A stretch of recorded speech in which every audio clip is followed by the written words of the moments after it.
Fala galera, bom dia, tudo bem? Olha só, hoje é a nossa última aula antes da prova, na semana que vem já é a prova, dia primeiro, né, terça-feira que vem. Um detalhe importantíssimo, né, sobre a prova é que a gente consiga não, que vocês lembrem, né, que vocês têm 24 horas para fazer essa prova. Então ela vai abrir na terça-feira às 8 da manhã e fica até às 8 da manhã do outro dia, da quarta. Então, procurem não deixar para a última hora. Vai que dá alguma coisa no sistema. É complicadíssimo para vocês, ok? Sistema a gente sabe como é, pode cair a qualquer momento. Então, se vocês fizerem com antecedência, vocês conseguem aí, de repente, recuperar. Tudo bem? Bom dia, Rosa, tudo bem? Bom dia, teacher. Tudo ótimo. E você? Tudo jóia. Eu estava falando da prova. Hoje é a última aula antes da prova, né? Semana que vem, na terça-feira, já é a prova de atletismo. Ela inicia às 8 da manhã e vocês têm 24 horas para fazer. O que eu estou falando é para não deixar para a última hora, por causa de erro de sistema, de repente sobrecarrega, não consegue acessar, coisas assim, né? Então é importante. Eu sempre aconselho fazer o seguinte: tentar fazer no horário da aula, né? Que vocês teriam que estar aqui mesmo, então faz o acesso nesse período, tá? E vocês sabem que agora a prova é pelo AVA, né? Então o acesso ele tá um pouquinho diferente, né? Se vocês olharem lá no AVA de vocês, unidade um, sessão um, pós-aula, desculpa, a prova já está publicada. Vocês não vão conseguir abrir porque ela está programada para o dia primeiro, mas ela já está lá, tá? Então, vai ser feito por aqui pelo AVA. Eu não tenho como, né, nesse dia, mandar link para vocês, porque não abre link, é só pelo AVA. Então, mais uma vez, volto a insistir. Não deixe para a última hora exatamente para isso, né? Se sobrecarrega o sistema, você não consegue acesso, já era. Tudo bem? Sim ou não? Sim. Rosa, que lugar é aquele maravilhoso que você tá pondo no Instagram, que você tá com a galera fazendo umas fogueiras, um bagulho muito louco? Lá em São Luís do Paraitinga, teacher. Muito Na legal, bonito Serra do Mar. demais. É lindo Chique, mesmo. hein? Bem É dentro da seu Mata lá? Atlântica. Não, quem dera. Ah, não sei, vai que você tá escondendo Não, ouro, né? só não, teacher. Só os amigos mesmo, que são a maior riqueza minha. Eu sei, o meu também. É assim, legal, mas nossa, muito, muito bonito o lugar, muito legal. Depois eu te passo o endereço do lugar, se quiser. Ir lá levar sua esposa, seus filhos. Ah, é tipo uma pousada, coisa assim? Isso, é uma pousada, na verdade. Ah, tá, eu achei que era tipo a chácara, casa de alguém, sei lá. Oh, muito legal, depois eu quero sim. Amor, e conta uma coisa pra mim. Tem alguma dúvida sobre o que a gente viu até agora? Uma, duas, várias? O que me diz sobre isso? E aí, O- inúmeras, né, professor? Mas só tá perguntando para mim, cadê o pessoal? Só somos nós dois. Eita! Ah, Ninguém mais quer saber das minhas aulas, ninguém mais me aguenta. vai chegando no final do ano, né? Não, mas é muita, muita disciplina que eu dou pra vocês Uhum. e o pessoal enjoa mesmo. Teve uma turma, que se formou, a primeira turma que se formou, um aluno falou assim: professor, eu adoro você, mas não aguentava mais ver você dando aula pra mim. Porque eu dei aula para eles todos os semestres. Todos, todos, todos. Então eles falaram assim: a gente não aguentava mais você. A gente tava pegando ranço de você já. Falei: ainda bem que vocês se formaram, porque tá louco. Não quero isso não. Então, às vezes, é bom a gente não ter tantas disciplinas, né? Porque o povo acaba enjoando da gente. Não, tem nada a ver não, professor. Tem sim. Não é a primeira vez que eu ouço isso, sabia?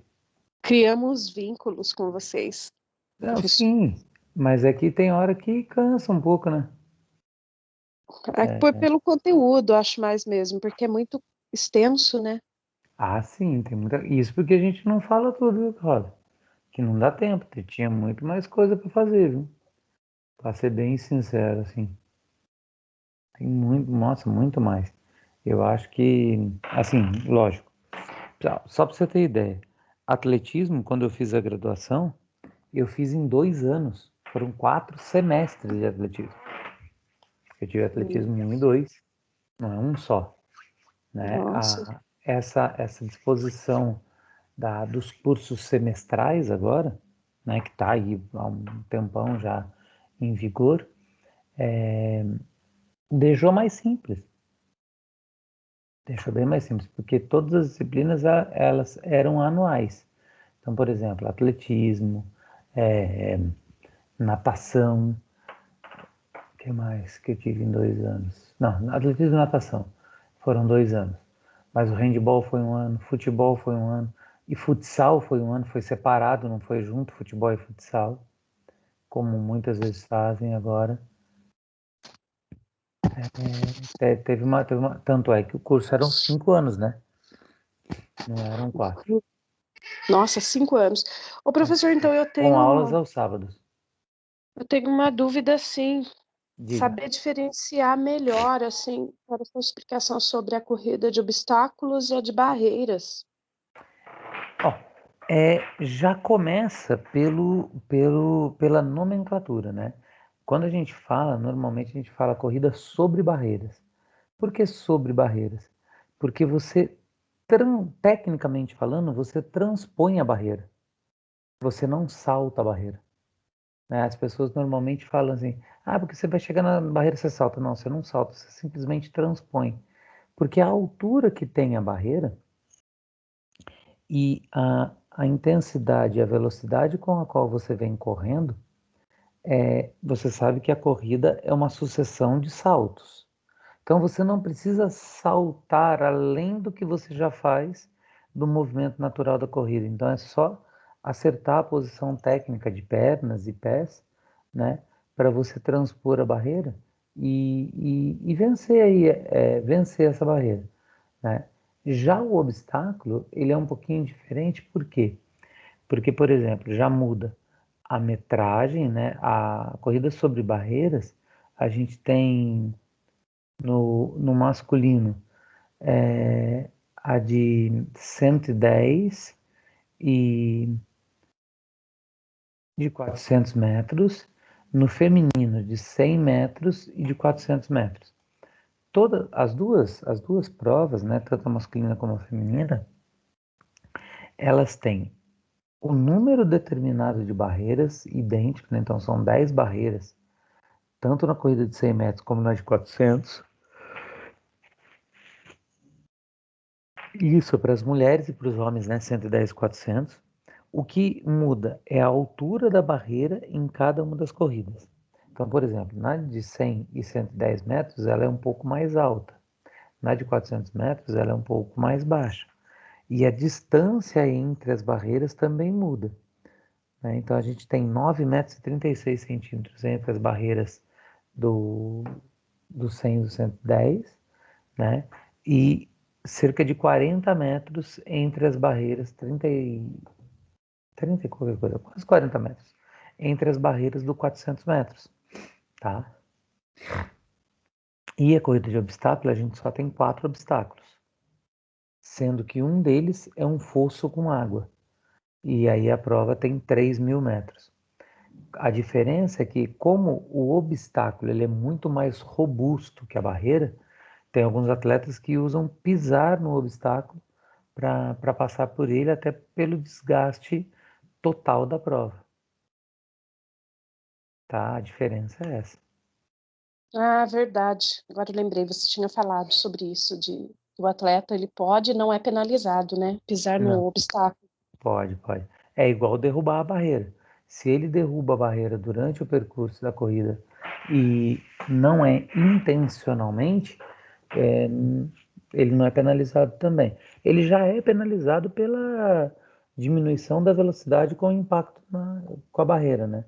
Mas não tem problema com desclassificação, qualquer coisa assim, né? Por ter derrubado a barreira, né? Não intencionalmente. O que ele não pode fazer, de forma nenhuma, né? Porque vale as regras das corridas rasas, é invadir a raia adversária, mesmo que não atrapalhe o adversário que está correndo. Ele pode estar em último, se ele invadiu a raia, ele está desclassificado. E isso é válido para as provas balizadas, né? Sim, mas as corridas sobre barreira, 110 e 400 metros, elas são balizadas. Corridas até 400 metros, todas são balizadas. Rasas ou sobre barreiras. E Todas até revezamento. 400 metros. É. E a corrida de 800 é balizada a primeira curva. De 800 é balizada só na primeira curva. Primeira curva. Na saída, né? Terminou a curva, eles já podem ir para a raia 1.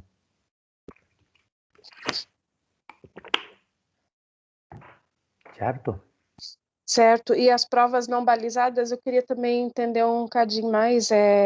O corredor, então, ele pode escolher a sua posição, né? Sim. É isso? Ele escolhe a sua posição. Na verdade, eles saem lado a lado numa linha, né? Que é uma linha curva.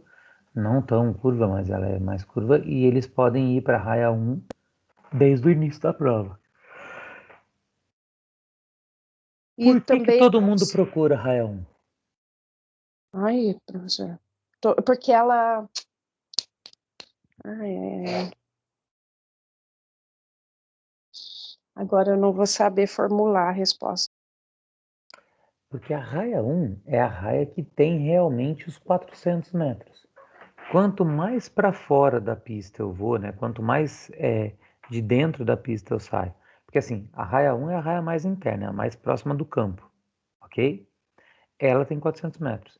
Quanto mais externo ao campo eu fico, então, raia 2, 3, 4, 5, eu tenho a diferença da curva, porque eu aumento, né, o tamanho da pista para conseguir fazer a volta inteira, sem invadir uma raia invadir a outra.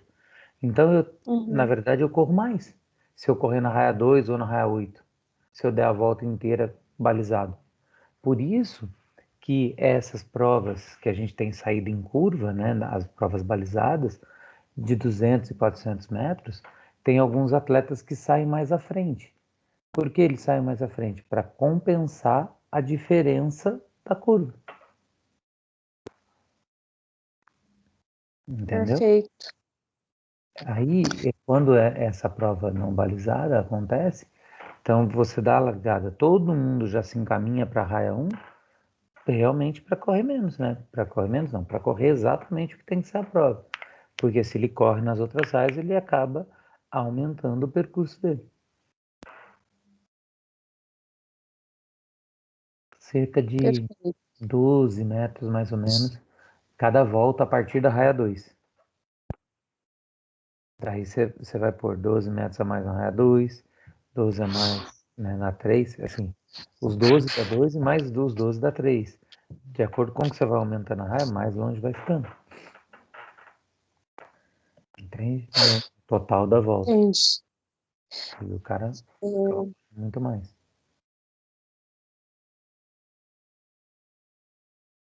O que mais? Não, você deu uma na aula passada, eu não pude, professor, desculpa. Não faltei por desleixo, não. É porque eu não estava em São José mesmo, eu estava desconectada do mundo. Isso é bom. E Às vezes a gente precisa. você deu uma passada em todo o conteúdo? Não, Uma na dica? verdade não. Na verdade, o combinado era a gente estar tentando fazer isso hoje a partir das dúvidas de vocês, mas eu tenho um conteúdo rapidinho aqui, que é a última sessão. Vamos começar ela e depois eu tento dar uma passada em tudo para você? Ótimo. Vamos, peraí. Vou compartilhar aqui.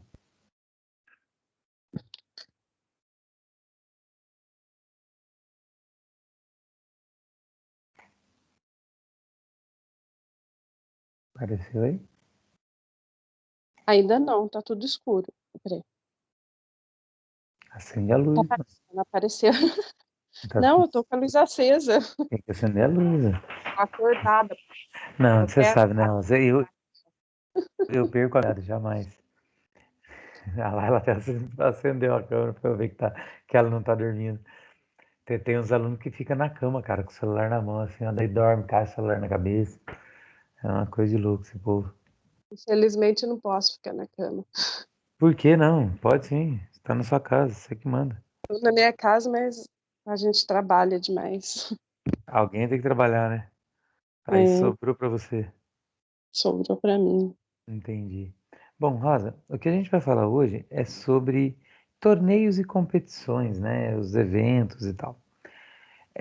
O atletismo, ele é uma modalidade que apesar, né, de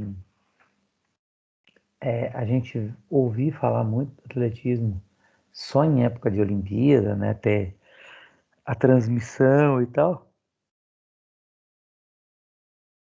é uma modalidade que tem muitos eventos e tem eventos assim bastante expressivos, né, e rentáveis para os atletas, né? A gente pensa que muitas vezes, né, o atleta ele fica muito tempo, por exemplo, sem competir, né? Mas na verdade não, existem muitos circuitos, tem algumas provas, né? Alguns eventos e competições que são os eventos focais, os principais para a preparação dos atletas em relação à obtenção de índice, para classificação para torneios internacionais, Olimpíada, Mundial, coisa assim. Mas existem também muitos eventos que não são tão expressivos quando a gente fala de visibilidade, ranqueamento de atletas, né? Mas que são usados, né, como, como preparação, né, para eventos maiores.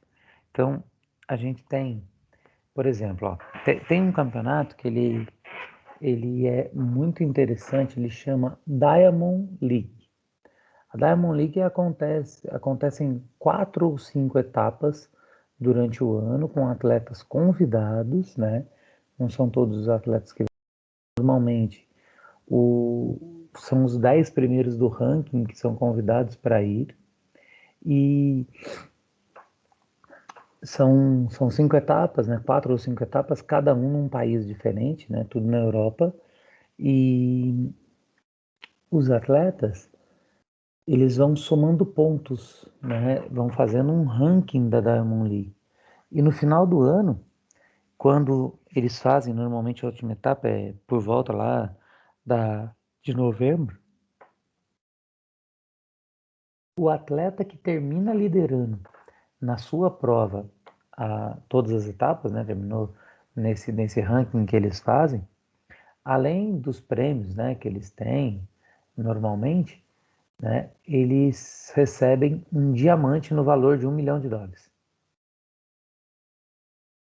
Nossa, US$ 1 milhão, não, desculpa, de R$ 1 milhão, que vai dar US$ 500 mil mais ou menos, né? Se a gente pensar, não, dá menos. Ah, sei lá, é R$ 1 milhão, isso eu sei, entendeu? Fora os prêmios que ele ganha em cada etapa, porque assim, no atletismo eles sempre recebem um prêmio em dinheiro, além da medalha e tal, né, nessas competições. Então, é muito interessante para os atletas, né? O pessoal gosta de participar, são normalmente pistas muito boas e tudo mais, e, e isso é uma coisa que pesa muito para o atleta. Por exemplo, a Federação Internacional de Atletismo, a WE, né? Ela, a antiga IAAF, ela dá um prêmio em dinheiro para todo atleta que bate recorde mundial. Né? Então, são só nas competições que são homologadas, né, pela Federação Internacional e em Olimpíada. Então, os atletas eles recebem o prêmio em dinheiro por bater o recorde. Em Olimpíada, quando eles batem o recorde, eles recebem o prêmio em dinheiro da Federação Internacional, tem um prêmio do Comitê Olímpico Internacional e normalmente tem um prêmio do Comitê Olímpico Nacional, né, do seu país. Então eles recebem, por exemplo, o Bolt, quando bateu o recorde dos 100 metros na Olimpíada de Pequim, só de prêmio na, das federações e tal, tanto do Comitê Olímpico Internacional, da Federação Internacional e da Federação Jamaicana, ele recebeu 3 milhões de dólares por bater o recorde. Só que ele bateu o recorde Nossa. nos 100, nos 200 e no revezamento. É o cara, né? É o cara. Entende como que é o negócio? Então, por exemplo, o Sergei Bubka, agora, se eu não me engano, o francês quebrou o recorde dele no salto com vara. Mas o Sergei Bubka, ele é ucraniano, né? Hoje ele faz parte do Comitê Olímpico Internacional e tal, mas ele fazia salto com vara, né? Enquanto atleta, ele era saltador com vara. E ele bateu o recorde mundial 16 vezes, que era dele mesmo. Ou seja, ele tinha condição, quando ele bateu o recorde, né, de bater o recorde, por exemplo, aumentando aí o sarrafo em 16 centímetros, batia uma vez, pronto, estabelecia o recorde e ficou mais de 20 anos lá, esse recorde. Só que o que ele fez? Quando ele percebeu que ele batendo o recorde em centímetro por centímetro, cada vez que ele batesse, ele recebia um prêmio em dinheiro, ele começou a bater centímetro por centímetro. Então ele aumentava 1 centímetro, ele passava com folga, né, o sarrafo, passava tranquilamente. Podia ter passado muito mais, mas por quê? Se eu faço isso de uma vez só, eu vou receber só uma vez, então eu particiono, recebo várias vezes. Perto, né? Tá certíssimo, né? Para quê, né? E tem um detalhe, se você bateu o recorde da mesma prova, na mesma competição, você recebe só uma vez. Então eles iam lá, batiam 1 centímetro, deixava para a próxima, ia lá, batia outro centímetro, deixava para a próxima. E com isso o dinheirinho só chegando no bolso. Então quando a gente fala desses eventos, dessas competições, a gente vê, né, uma mega estrutura envolvida. Então, por exemplo, vamos pensar numa corrida de rua, né, que é assim a modalidade que cresceu muito, que teve um boom aí de eventos gigantesco. Qual estrutura, Rosa, você acha que precisa para organizar uma corrida de rua?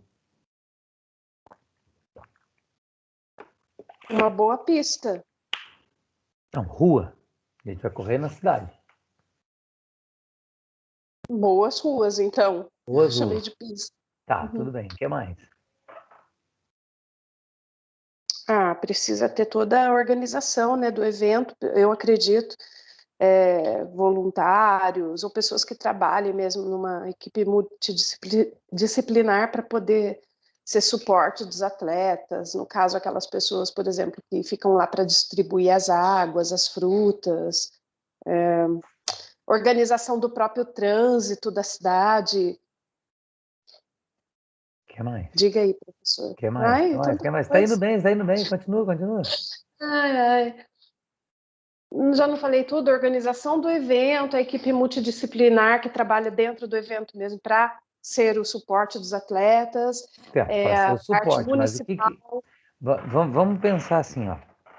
Vamos dividir em 3 etapas, né? Quando a gente fala de organização. Eu tenho uma etapa antes do evento, eu tenho uma etapa que é durante o evento e tenho uma etapa pós-evento. Tudo que você falou é uma parte antes e uma parte durante o evento. Mas e antes do evento? Não tem mais nada? Você falou, por exemplo, da organização do trânsito de acordo com a prefeitura municipal e tal, beleza. Mas e antes disso? O que será que está por Relacionado trás? ao próprio trânsito Não, ou ao a evento como um preparação todo. dos atletas? Ao evento como um todo. Ai, professor, agora você me pegou. Você sempre pega a gente fica Olha lá. nervoso, aí o povo foge da Tá aula. nervoso, vai pescar, Rosa. Eu Você faço veio de um isso. paraíso, fez meditação. Até vem falar pra mim que tá nervosa. Nervosa do quê, mulher? Tá maluca? Deixa a gente com ansiedade. Tô brincando, não, não. Tomar água aqui. Então, professor, eu acredito que seja isso Essa mesmo. voz não existe, cara. Olha lá. É, eu A gente acredito que seja precisa. A isso primeira mesmo. É uma coisa é, ó, organização. planejamento do evento, né? Então eu vou estabelecer percurso, vou estabelecer data, vou estabelecer número de inscrições, porque de acordo com esse planejamento, com essa visualização do evento, eu vou saber quantas pessoas eu vou precisar trabalhando comigo, né? Daí eu tenho que fazer a divulgação do evento, abrir inscrições, ter um local para entregar os kits, se eles não forem entregues no dia, por exemplo, número de peito, chip que vai no tênis para controlar tempo de prova, tenho que determinar se o chip é descartável, se o chip é retornável, tenho que contratar a equipe que vai fazer a arbitragem, né, para colocar os tapetes, para marcar o tempo. Tenho que entrar em contato, por exemplo, com a Federação Paulista, né, se for no estado de São Paulo, para que venham árbitros para fazer o ranqueamento, para homologar, né, a corrida. Faço contratação dos staffs, né, as pessoas que vão me ajudar, explico para cada uma delas, né, onde cada um vai ficar, qual é a sua função, né, no dia. Tenho que chegar e montar toda a estrutura, né? Na verdade, eu começo 2 dias anterior, mas no dia, por exemplo, colocar gradil, né, o corredor de largada, depois que saiu a largada, modificar o gradil fazendo o, o corredor de chegada para organizar. Se a prova de 5.000 e 10.000 que estão acontecendo ao mesmo tempo, né? Eu tenho que ver qual é a estratégia que eu vou fazer para separar os atletas, né, os corredores. Vou ver quantas pessoas eu vou deixar distribuindo água, é, quantas vão ficar lá na entrega, né, do kit final, fruta, Gatorade, a medalha e tudo mais. Então, eu tenho que pensar tudo nessa estrutura toda. Mas para ter essa estrutura toda, né, eu preciso de um suporte logístico. Então, caminhão, van, essas coisas todas que vão ser usadas para o transporte desses materiais é muito importante que a gente consiga, né, fazer é, essa organização, tudo, para ver se a gente consegue, se a gente consegue não, para a gente ter a maior eficiência nessa distribuição, entende? Então, para você ter uma ideia, a gente trabalhava aqui em São José, no circuito, né, Joséense de corrida de rua, eu fazia a parte operacional, então eu montava a estrutura, eu organizava o pessoal do staff, onde cada um ia ficar e tudo mais, né? E de acordo com o número de inscritos na prova, eu fazia a distribuição de quantos pontos de água ia ter, quanto de água em cada um dos pontos, né? Quantos staffs em cada lugar, como que ia fazer para a limpeza disso depois, a desmontagem, quem ia pegar os staffs para trazer de volta, né, para a arena, como que a gente ia desmontar a arena a partir do momento que o evento terminasse, né, e o pessoal fosse embora, desmontar a arena e já carregar os caminhões e tal. Então a gente tem muita mão de obra mesmo, não tem outra palavra. Detalhe que você queria, né, professor? Oi? Você queria os detalhes. A gente precisa, e assim, na organização de um evento como esse, a gente precisa realmente estar atento aos detalhes, né? Porque se eu quero, por exemplo, homologação da Federação Paulista para essa prova valer ranqueamento para os atletas, eu tenho que ter exatidão, por exemplo, na distância do percurso, entendeu? Às vezes, um erro de 5 metros, 10 metros, que pode parecer para a gente insignificante comparado a 10 quilômetros da prova, para a federação isso faz uma diferença gigante no tempo, seja para mais ou seja para menos. Uhum. Entendeu? Então, eles pegam muito no pé com essas coisas, muito mesmo. E a gente precisa ficar muito atento. Por exemplo, teve uma vez que a gente organizou uma corrida dentro do Parque da Cidade. E dentro do Parque da Cidade tem os lugares lá que é terra, né? Só que no dia anterior choveu, no sábado choveu, a corrida era no domingo. Eu tive que mudar o percurso de sábado para domingo, reorientar todos os staffs que estavam comigo, porque tinha lugar que ficou perigoso para o atleta passar correndo, ficou liso. Uhum. E eu não podia deixar, né, os atletas passando por ali com o risco de alguém se machucar. Ah, uma outra coisa que a gente tem que contactar, a ambulância, né? E se alguém passar mal durante a prova? Então eu tenho que ter uma Verdade. equipe de socorro. Então, se a gente for começar a colocar tudo no papel, é tanta coisa, né? Assim, de bastidores, que, que a gente fica até assustado, né? A grandeza, o tamanho que é o evento, entendeu? A gente fica muito preocupado com isso, né?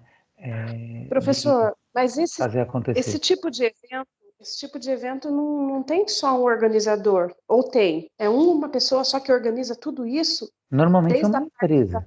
Ah, tá. É uma empresa. Por exemplo, a gente tem em Caçapava uma empresa que chama Avatar, né? Que é o professor Silvio, que é o proprietário.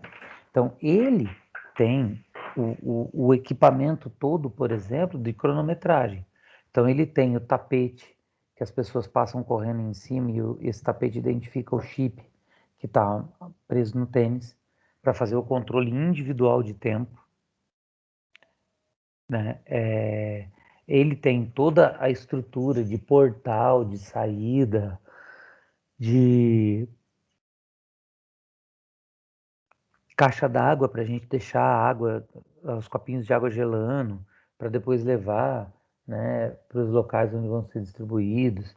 Aqueles coxos onde a gente põe a água com gelo para o pessoal pegar e distribuir, fruta, né, gradil, banheiro químico, essas coisas a gente sempre aluga, né, de empresas especializadas, porque imagina que você vai comprar tudo isso e daí de repente entra uma pandemia igual essa, né? Você vai ficar com tudo parado, uma estrutura muito grande e tal, então não vale muito a pena, até pelo valor da alocação desse material e o quanto de trabalho, né, de atenção ele necessita de para manutenção, para manipulação e tudo mais. Então é melhor você ter isso especializado. Mas, por exemplo, com o Silvio, né, todas as vezes que ele vem aqui para São José, e ele é um dos caras que mais organiza a prova no estado de São Paulo, pra você ter ideia, ele é um dos organizadores de um trecho da São Silvestre. A, a, a São Silvestre ela é organizada, né, ela tem um organizador geral, e depois são 4 ou 5 empresas que são contratadas E cada empresa organiza um trecho da prova. Então, o Silvio é um dos organizadores, ele é organizador de um dos trechos da prova. E todas as vezes, por exemplo, que a gente vai fazer aqui em São José, então ele entra em contato comigo, com o Paulinho e tal. Tem algumas pessoas que auxiliam o Silvio nessa organização. Ele é o organizador geral, ele que faz todo o planejamento estratégico e tudo mais, e a gente vai cumprindo e adaptando o que for preciso e tal. O legal é que ele tem uma abertura muito grande, né, em relação a quem está trabalhando com ele. Ele dá essa abertura, né, da gente fazer as modificações e adaptações necessárias. Por quê? Porque quem está ali na pista, quem está na rua, quem está vendo, né, o problema acontecer de verdade, muitas vezes tem a melhor solução, né, melhor do que aquela que foi planejada por ele anteriormente, que não condizia à realidade. Então, a gente precisa estar vendo isso. Tudo bem? Então, olha lá. Quando a gente vai fazer um evento, a gente tem 3 perguntinhas para responder que vão nortear aí a ideia da gente realizar o evento. O que é esse evento, né? Então, quando eu pergunto o que, a resposta, né, tem que ser qual é o objetivo do evento e qual é a descrição que você me dá desse evento. Então, qual vai ser? Ah, é uma corrida de rua, 5 km, 10 km, vai ter caminhada? Não vai? É meia maratona? É uma maratona? Qual é o objetivo dela? Ah, arrecadar dinheiro para o GAC. Beleza. O que o GAC vai ajudar nessa divulgação? O GAC vai, por exemplo, ceder para a gente um espaço lá dentro que a gente possa fazer a distribuição de kits e tal, não sei o quê. A gente precisa pensar em todo esse plano estratégico, tá? Aí depois a gente pergunta, para quem é o evento? Quem são os participantes? Quem serão os espectadores? Eu tenho esse público realmente desta forma, né? Que eu estou imaginando? Será que tem muita gente interessada nessa corrida, nesse momento? Então a gente precisa começar também a pensar isso. E como, né? Quais os procedimentos para a realização do evento? Essa parte do como é a parte mais extensa, que é exatamente o que a gente estava falando agora, né?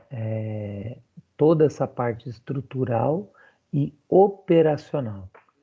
A parte estrutural, ela é mais fácil, né? Ela é mais tranquila, por quê? Ela é visível, ela é palpável. E o procedimento, muitas vezes ele não é visível, ele não é palpável.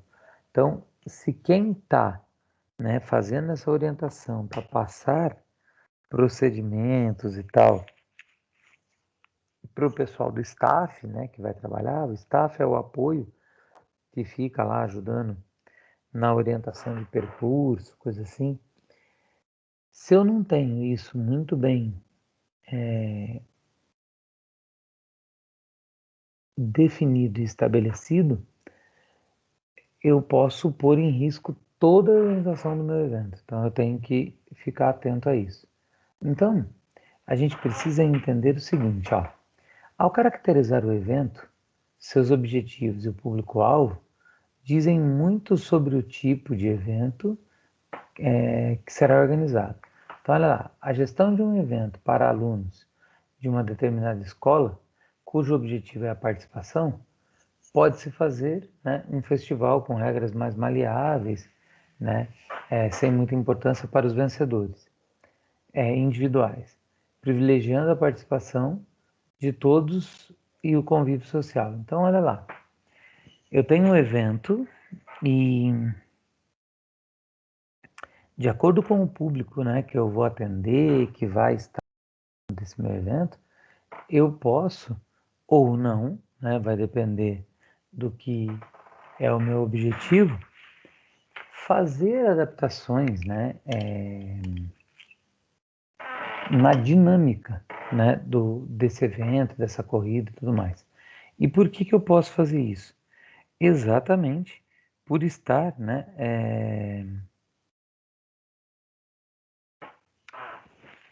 no caso desse, por exemplo, de uma escola, promovendo a modalidade, promovendo a participação, né, dos alunos, das crianças, né, no esporte com o objetivo de conhecer o esporte. Então, eu posso fazer isso. É claro que uma adaptação desta forma, eu jamais poderia fazer, por exemplo, para uma competição oficial, uma competição olímpica. Tudo bem? Bom, então vamos lá. Se a gente for pensar nos eventos esportivos de atletismo, né, a gente tem alguns, né, que são organizados por profissionais, outros por comunidade, alguns por poder público, alguns pelo poder privado e terceiro setor. Ou seja, eu tenho muita gente envolvida e interessada em fazer uso do atletismo como uma ferramenta, como uma forma, né, de divulgação da sua marca, de aumento fugiu a palavra, qualidade de vida, né? Então eu tenho vários objetivos que eu posso englobar ou agregar ao atletismo quando eu falo de uma competição.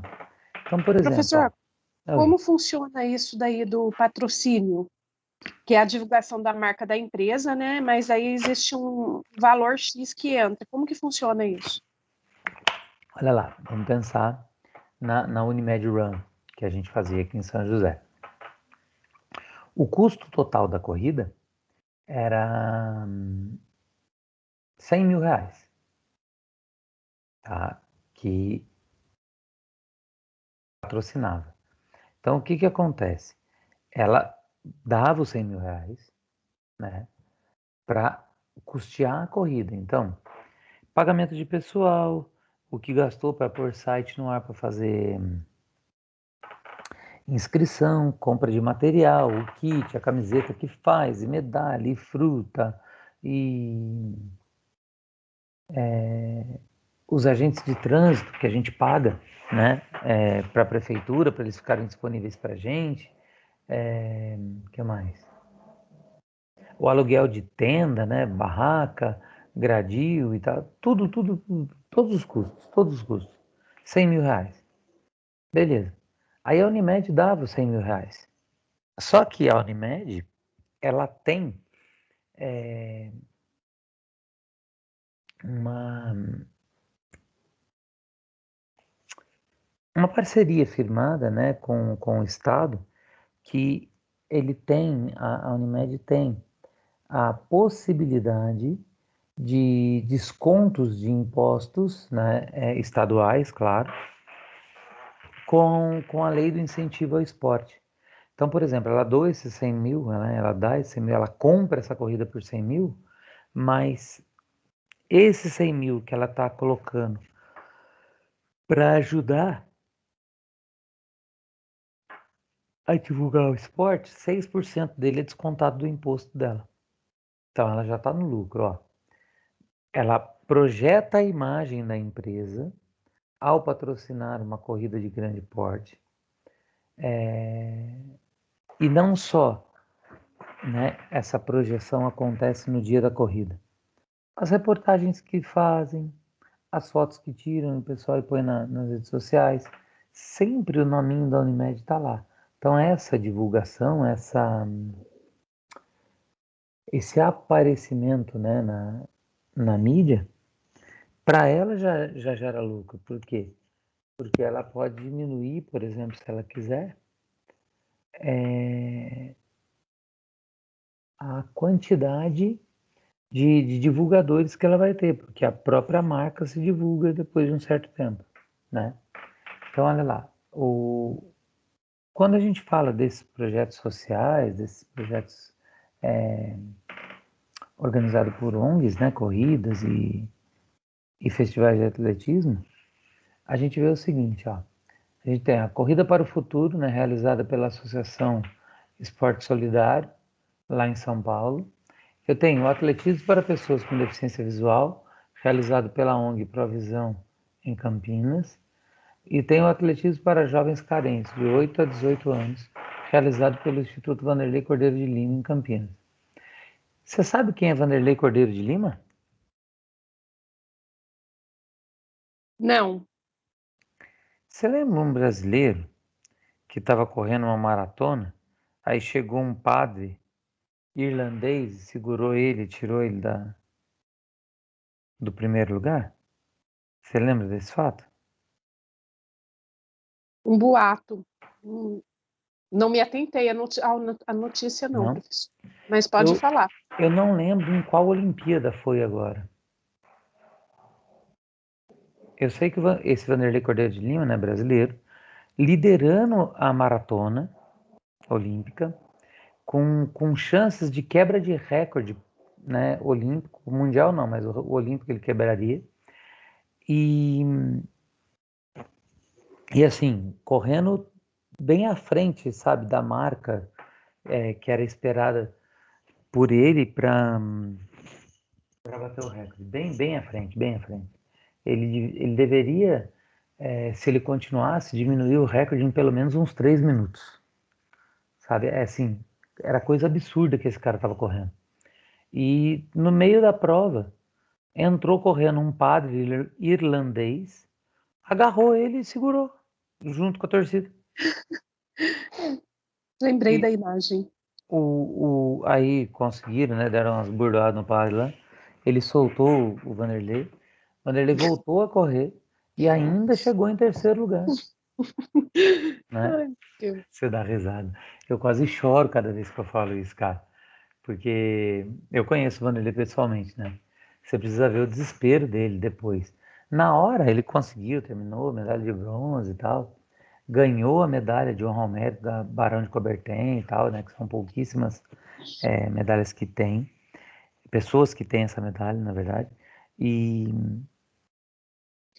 Mas ele estava desesperado, cara. Ele falou que eu ia bater o recorde. Eu estava no melhor Então, da minha forma. imagina. Agora, pra próxima, esquece, não dá mais e tal. Mas assim, é muito complicado, né? E se a gente for ver, todo esporte tem um maluco assim que aparece do nada, né? Parece que Por os quê, caras né? saem do bueiro, assim, ó. Será É, que ele era fã do Vanderlei? Né? De acho repente, um que era louco. fanático? Não, acho que era louco, né? Acho que era puro fanatismo. Até porque não tinha nenhum irlandês com chance de ganhar. É loucão, né? Não tem explicação. Aí, ó, outros projetos, né, que acontecem são os projetos privados, mas os privados que têm, né, a gerência da CBAT, que é a Confederação Brasileira de Atletismo. E por que tem essa gerência, tem essa organização deles, né? Porque é uma, como que eu vou dizer? É uma parceria que essa empresa, né, vai fazer com com o comitê, né, comitê, com a Confederação Brasileira, para que ela possa dar todo o suporte técnico para para esse projeto, esse programa, seja lá o que for, aparecer e ter mais visibilidade.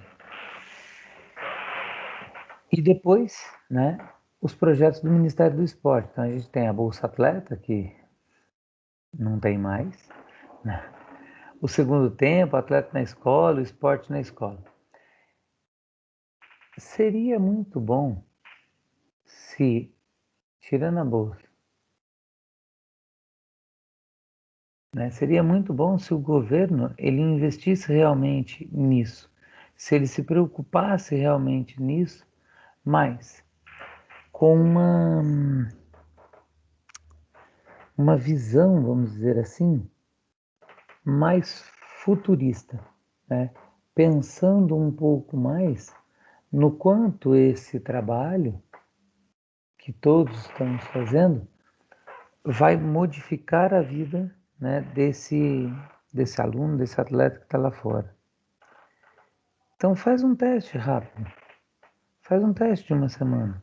Se ele não se adaptar, a gente volta atrás, não tem problema. Agora, nem fazer, aí a gente fica de mãos e pés atados, né? Não tem como a gente perceber potencial, tentar vislumbrar o atleta num desses projetos, indo bem, se a gente não sabe avaliar, se a gente não sabe reconhecer, né, o que ele realmente precisa, tudo bem? Aí olha lá, dentro do Brasil, a CBAT, né, que é a Confederação Brasileira de Atletismo, ela é a organizadora da maioria dos eventos, né, dos diversos eventos. Por quê? Porque quando não é um evento oficial, a CBAT não auxilia, então ela só trabalha com eventos oficiais. E normalmente de grande porte. Então, por exemplo, ó, a gente tem Troféu Brasil Caixa de Atletismo, considerado a principal competição da modalidade no país. O Troféu Brasil, ele é a principal prova porque qualquer atleta que consiga um índice olímpico no Troféu Brasil está pré-classificado. Porque, por exemplo, no atletismo, a gente não faz igual faz, por exemplo, futebol, handebol, futsal, que você vai lá e escolhe os seus melhores jogadores e convoca e põe no seu time. No atletismo é um pouquinho diferente. Além de eu ter a exigência para com esses meus atletas, eu preciso entender também que eles vão precisar aprender a decidir e priorizar, né, as competições e os eventos que eles vão participar. Então, por exemplo, por que todo atleta quer participar do Troféu Brasil? O que você acha? Porque ele é o que dá essa entrada, essa flexibilidade para ele poder entrar nos outros eventos. É quase. Quase. É quase.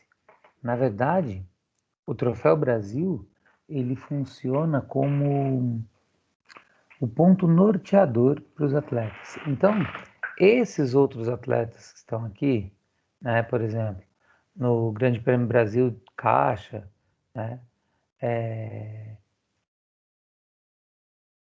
pessoas, por exemplo, que estão em outras federações e tal, elas precisam participar de outras competições para conseguir o índice para o Troféu Brasil. O Troféu Brasil não basta você simplesmente chegar e se inscrever, como é, por exemplo, o Campeonato Paulista. Paulista, você chegou lá, você tem a carteirinha, né? Você está registrado como atleta. Vim competir em tal prova. Seu treinador não precisa nem estar lá. E o atletismo tem isso, né? Nós, treinadores, temos que estar na arquibancada, a gente não pode ficar na pista junto com os atletas. Por isso que às vezes a gente grita um pouquinho, para o cara ouvir a gente lá do meio do campo e a gente na arquibancada, né? Então,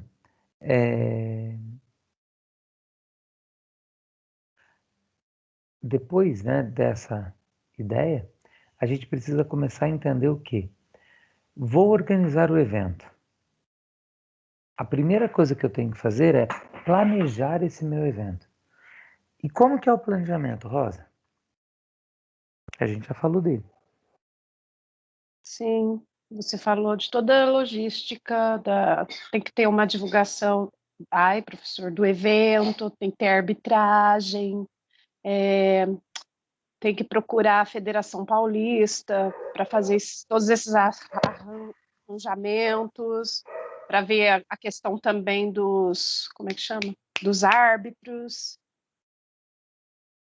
Certo. antecipadamente ver qual que é o objetivo dele, qual o público que ele vai abraçar. Ai, tanta O que coisa, mais? tanto detalhe. Então, ó, para gente simplificar, o que a gente precisa entender é, ó, na fase do planejamento, a gente vai elaborar, né, traçar o passo a passo do evento, desde a Uhum. caracterização e o escopo do evento, passando pela gestão de recursos humanos, e contatos com rede parceiras, até a gestação nos recursos materiais e financeiros. Então, eu vou buscar, né, tudo o que eu preciso para que o evento aconteça, mas eu tenho um passo a passo a ser feito. Ó, para você ter ideia, um dos eventos que eu ajudava a organizar era o Circuito Bradesco, né, de corrida de rua. O Circuito Bradesco de corrida de rua, ele contrata, né, as empresas e normalmente quem fazia o circuito era a Volare, a empresa lá de Campinas.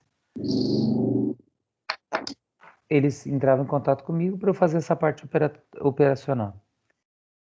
Para você ter ideia, o Bradesco investia por corrida cerca de 300 mil reais, fora pagava para a empresa, fora o pagamento da Volare, da organização. Para você ter ideia do tamanho, da magnitude que é uma, uma prova, né, um evento como esse, tá? Aí depois do planejamento, a gente vai para a execução. Então você tem todas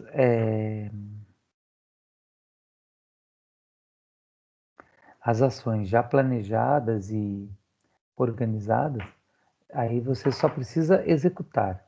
Então, nessa fase, né, temos o evento em si. Lembrando que imprevistos podem acontecer, mas se a fase de planejamento e de execução forem bem feitas, esses prováveis problemas serão fácil e rapidamente resolvidos, deixando poucas marcas. Vamos lá. Eu sou meio contra pensar assim. Eu posso ter esse pensamento se, como eu vou dizer, se eu organizei bem, né? Ou melhor, se eu não organizei bem. Eu particularmente, eu procuro fazer o meu planejamento, eu procuro fazer um planejamento que seja compatível com a execução. Então, um planejamento muito bem pensado para evitar a maior quantidade possível de falhas. E depois eu tenho a avaliação. E quem avalia? Eu mesmo, né? Eu vou dar o meu ponto de vista sobre a corrida, né, sobre o evento como um todo. Depois eu vou no organizador. Depois que eu fui no organizador e tive o feedback dele, eu vou no pessoal que trabalhou comigo para ter feedback, ouvir sugestões, tentar melhorar na próxima. Por quê? Porque esse processo de evolução, ele tem que ser muito presente, tá? E apesar de nem todos, né, praticar atividade física, a maioria das pessoas tem admiração pelo esporte e os eventos esportivos costumam atrair um público bastante significativo. Então, por exemplo, quanto mais organizado for, quanto mais atento for o cara que está lá fazendo o controle de acesso e tudo mais, né, menos problema ele traz para mim. Só que o que eu tenho que fazer na minha organização quando eu vou, entre aspas, contratar esse cara?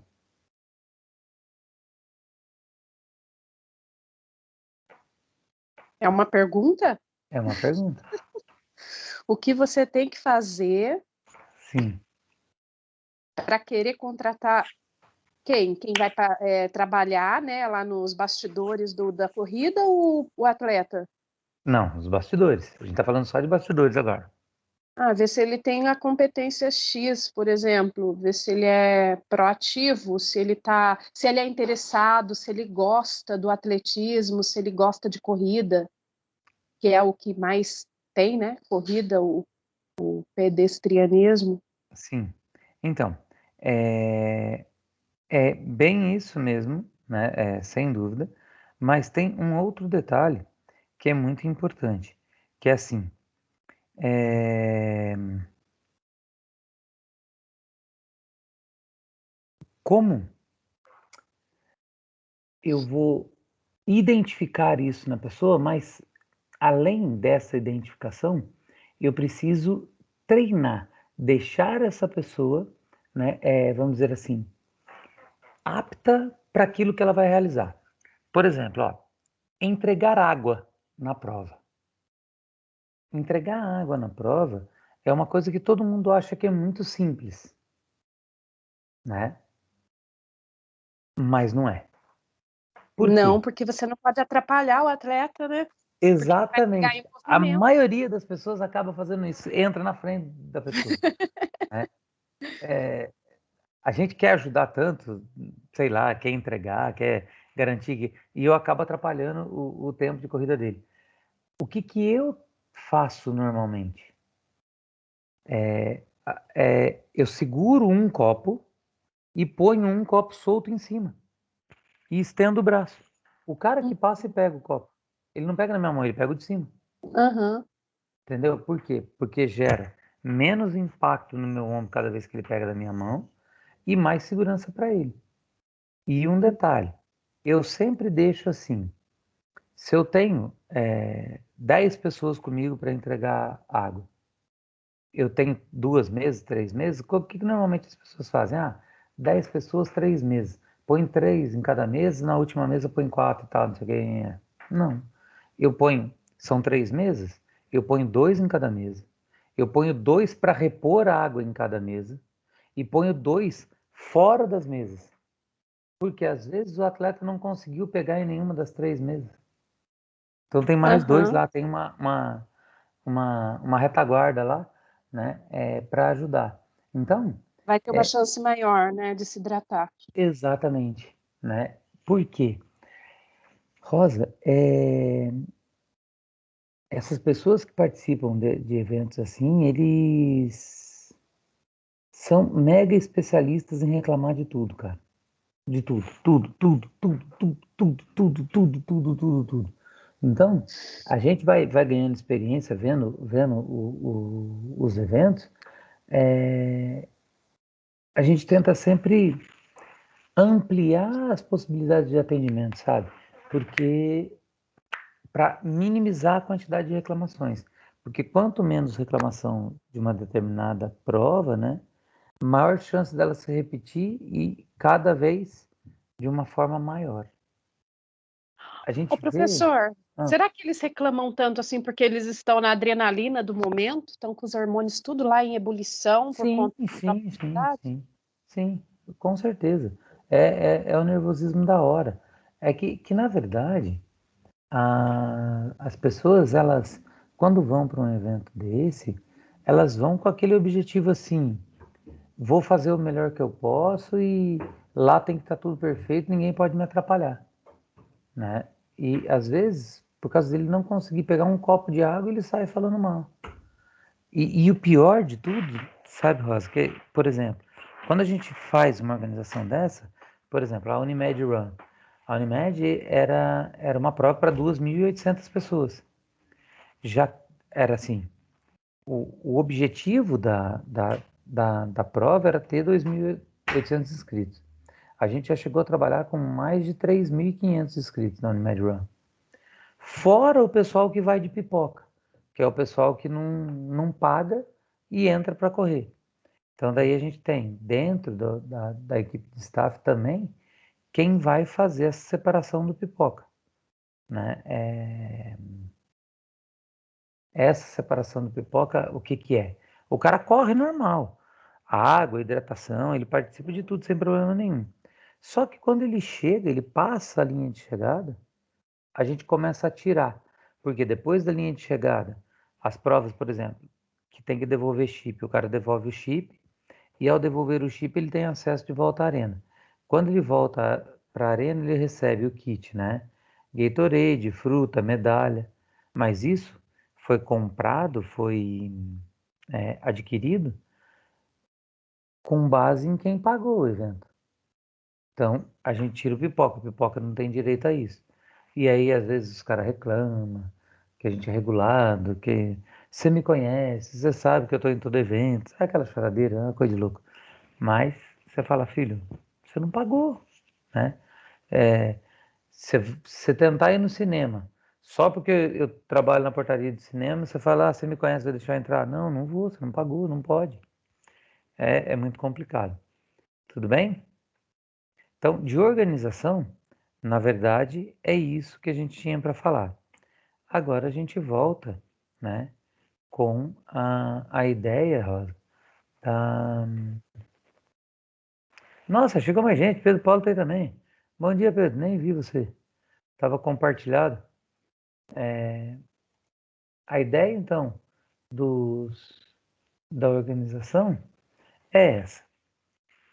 Agora eu vou ficar disponível para vocês para a gente tentar rever o que a gente vai ter na prova. Vocês conseguiram ver alguma coisa? Pedro, fala um pouquinho, por favor.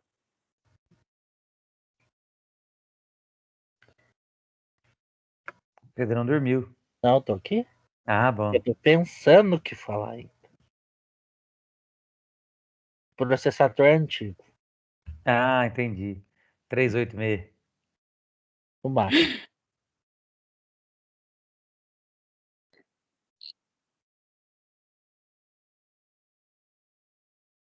Vai fazer a revisão, teacher? Então, mas eu queria, com base, como fala? Nas perguntas de vocês. Porque se a gente for rever, Rosa, quer ver, ó, eu vou tentar, peraí. Vamos pegar a unidade 3.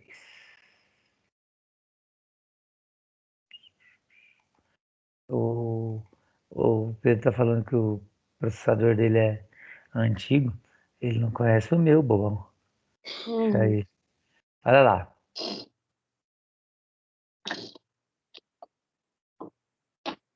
Estamos aqui. Seção 1, unidade 3.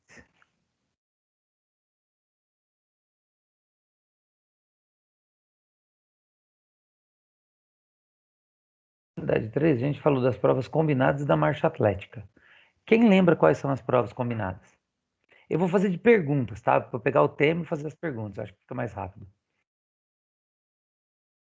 E a gente revisa assim. Que são provas combinadas?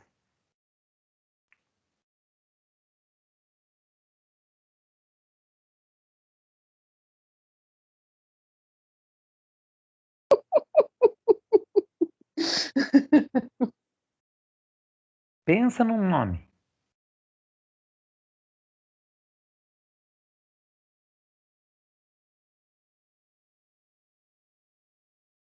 Prova combinada é aquela que ela tem uma combinação de várias coisas, certo? Então vamos pensar no seguinte: todas as provas do atletismo, a gente fala que são provas individuais, certo? O atletismo é um esporte individual. Eu tenho como prova combinada, por exemplo, o decathlon, né? E o heptathlon. Olha que coisa mais linda. 1, 2, 3, 4, 5, 6, 7, 8, 9, 10. Ok? 10 provas que um mesmo atleta realiza. Então, aqui as provas combinadas são aquelas provas que são que testam realmente aí a habilidade, né, e a força dos atletas, né, com qual objetivo? De identificar, né, de premiar, por exemplo, o atleta mais completo. Então, quais são as provas do decathlon? O decathlon ele é masculino, né? É uma prova exclusivamente masculina.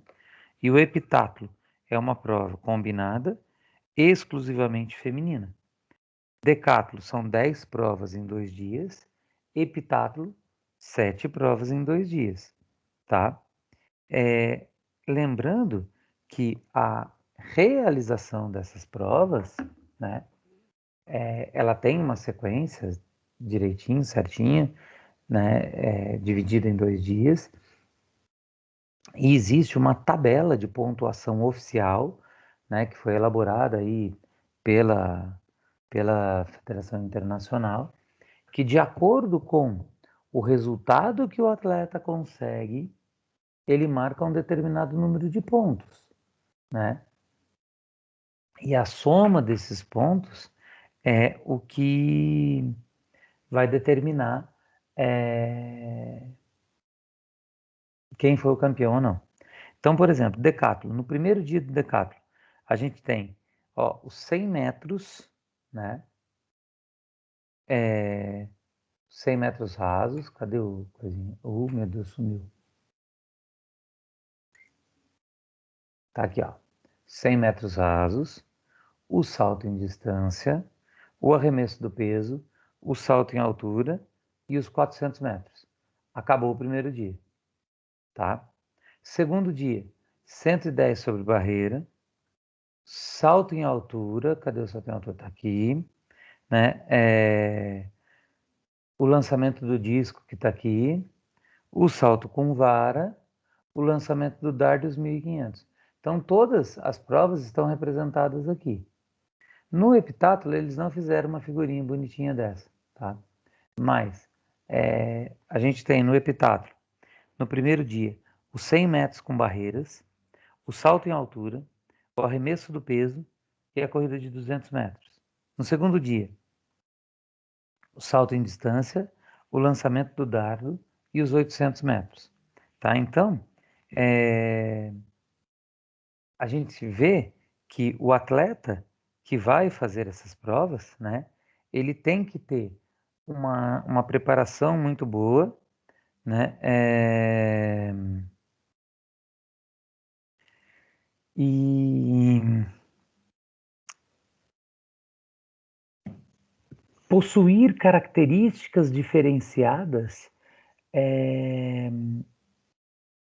características físicas, capacidades físicas diferenciadas, que ele consiga fazer tanto as provas de resistência como as provas de explosão. Então, é um atleta que tem que ser assim, muito bem treinado, que tem que se dedicar muito, né, à preparação, né, tanto no masculino como no feminino, porque as provas combinadas elas testam, né, o atleta demais, né, colocam realmente à prova essa capacidade do atleta de uma forma muito significativa, tá? Aí, a marcha atlética. Quem pode me falar um pouquinho da marcha atlética? Vocês têm que participar, galera, senão não dá.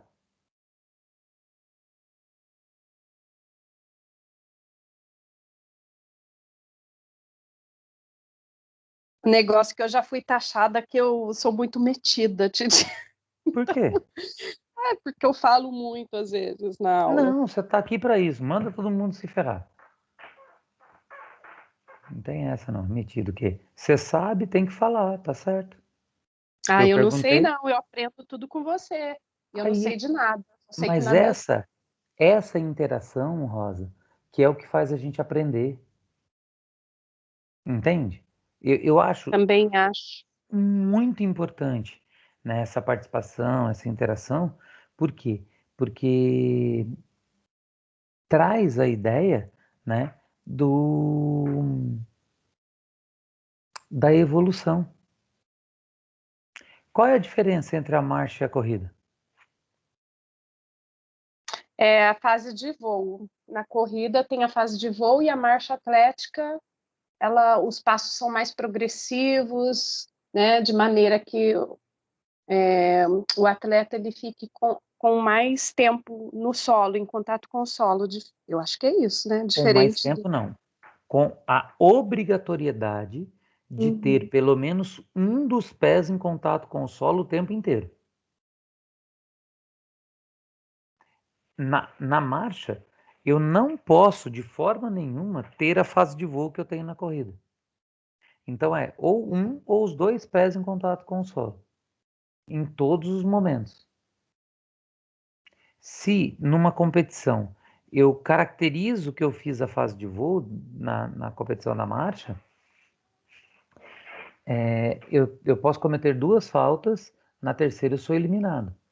Então, imagina, uma prova olímpica masculina tem 50 quilômetros. Eu só posso errar 3 vezes. Numa prova feminina tem 20 quilômetros. Só pode errar 3 vezes. Então, entender essa técnica, né? Entender aí a execução do gesto técnico, né? E essa conceituação que a gente tem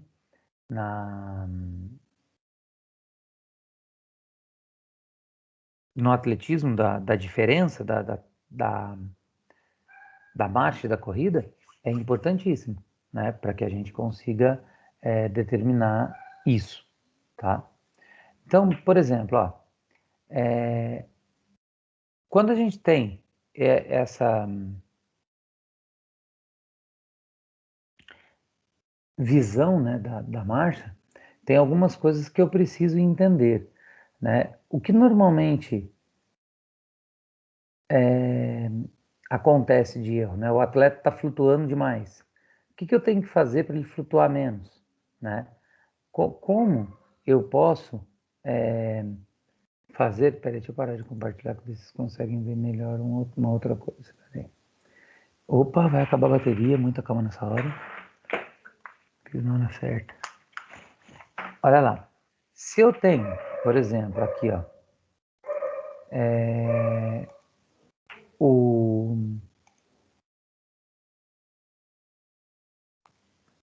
o atleta, né, que está flutuando demais, eu preciso o quê? Orientá-lo em algumas questões, né, no treinamento e corrigir algumas coisas do treino dele que vão ser bastante efetivas na hora dele melhorar, né, a possibilidade que ele tem de, de corrigir a postura. Às vezes é um erro postural, às vezes é um erro de amplitude de passada, né? Muitas vezes essas falhas técnicas elas são simples e a gente não consegue trabalhar com o atleta de uma forma que ele entenda, né, o que ele precisa fazer para estar melhorando. Quer ver? Vou pôr aqui para vocês de novo.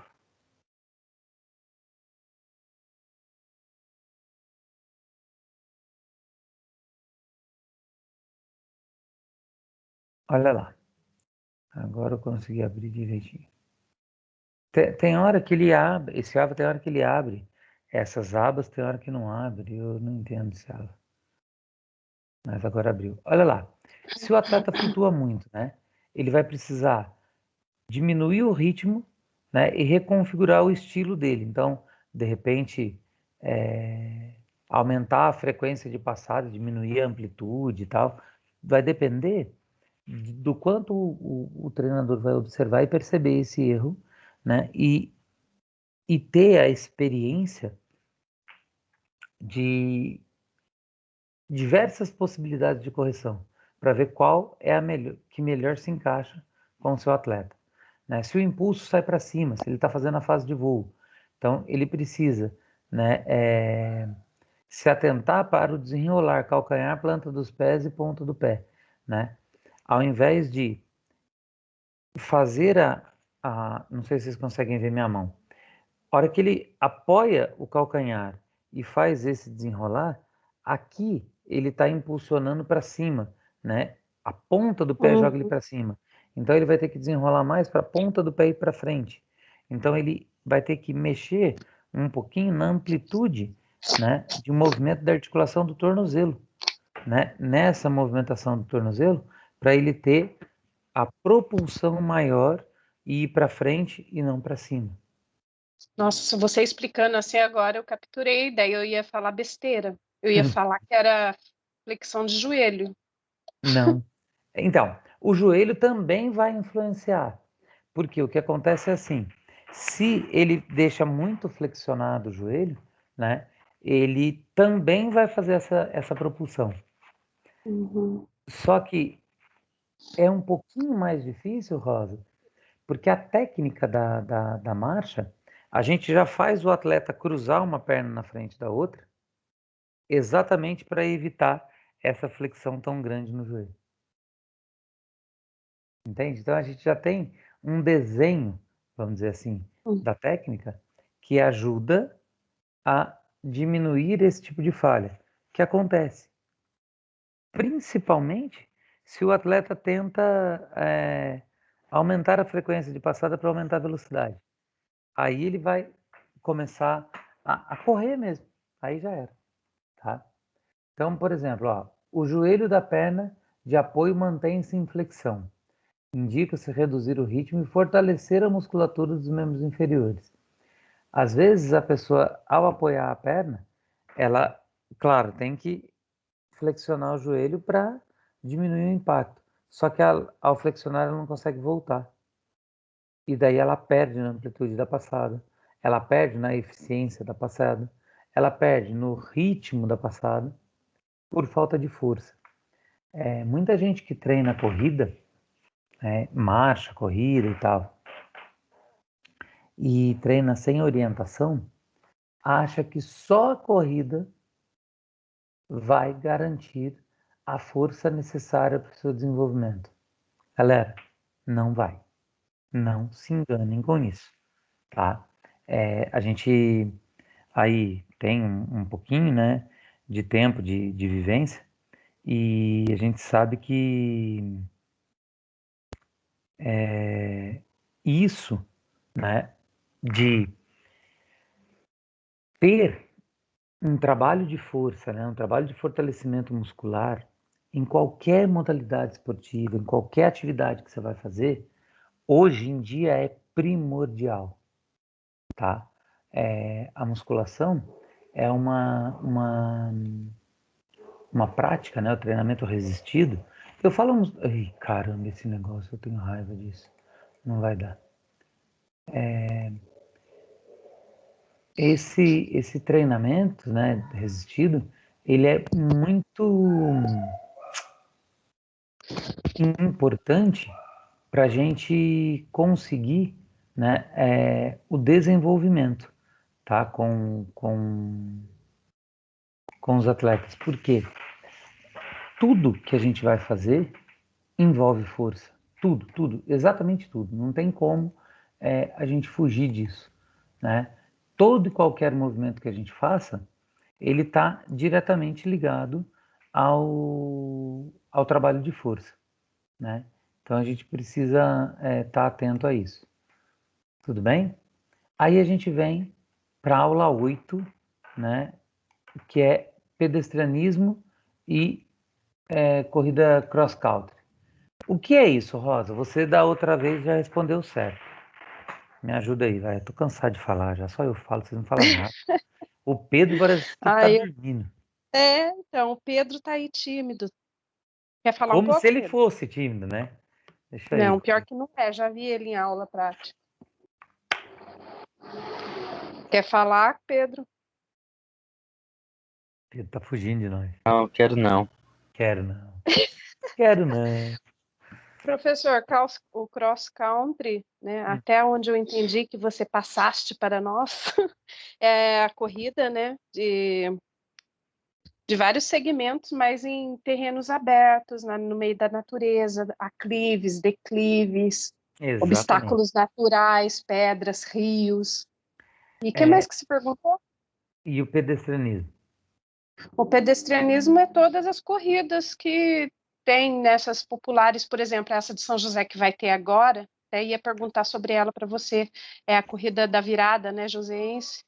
Eu acho que Ela é não um vai ter, não. pedestrianismo. Eles Eu acho confirmaram? que vai ter, segundo uma agência que eu sigo, né, que eu estou tentando participar do evento para ser staff, mas até agora eles não me chamaram É, para me não. aprender um bocadinho mais. Não tá confirmado, não, Rosa. Não tá, mas Não. eles divulgaram o evento, diz que o evento vai ser bem reduzido, né? O número de participantes de corredores também serão menos. É, É, não sei. HL Evento, Bom, o nome. eu tenho uma reunião na secretaria amanhã. Eles devem falar alguma coisa então, mas a princípio eu não tô sabendo nada. É a HL que vai fazer? Isso. Ah, então é. Então, por isso que eu não sei. É porque eu trabalho com a Avatar, que é a concorrente da HL. Se a HL que vai fazer, por isso que eu não fui informado. Mas tudo bem, então deve ser mesmo.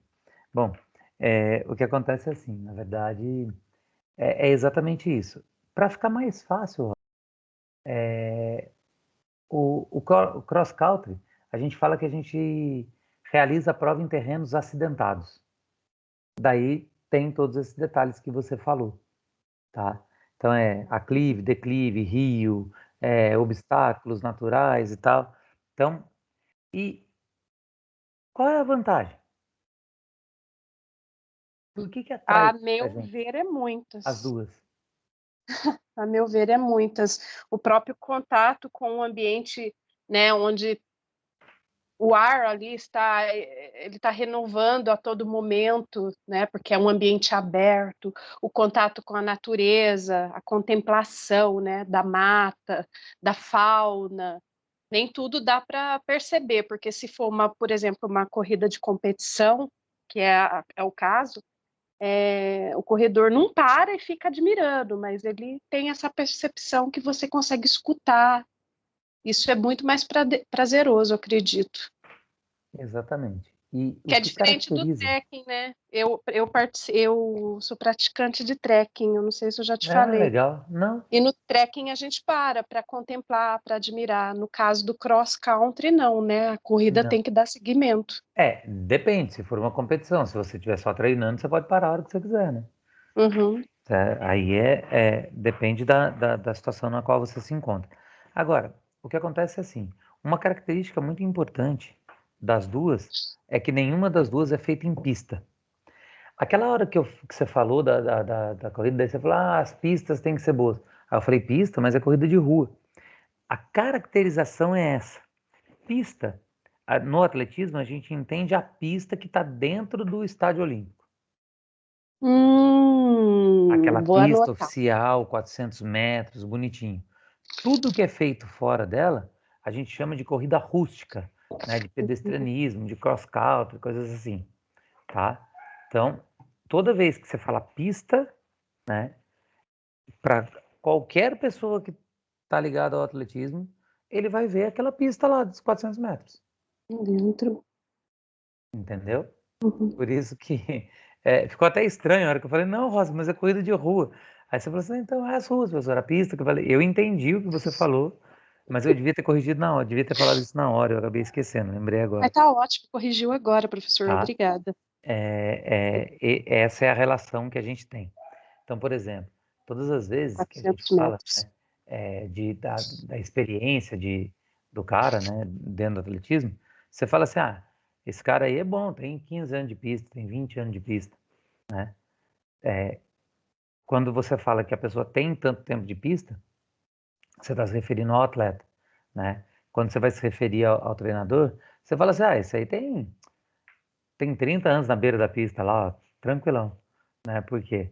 Porque nas competições, os treinadores não podem permanecer na pista ou no campo, né, com os atletas.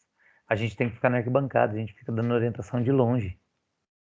A gente não pode entrar, Uhum. entendeu? Então, por isso que a Entendi. gente fala que o treinador fica na beira da pista o tempo todo. Tanto é que a gente vai para competição, tem umas cadeirinhas que fecha assim, sabe, desmontáveis. A gente leva para tentar burlar um pouco a regra, porque, por exemplo, tá na arquibancada.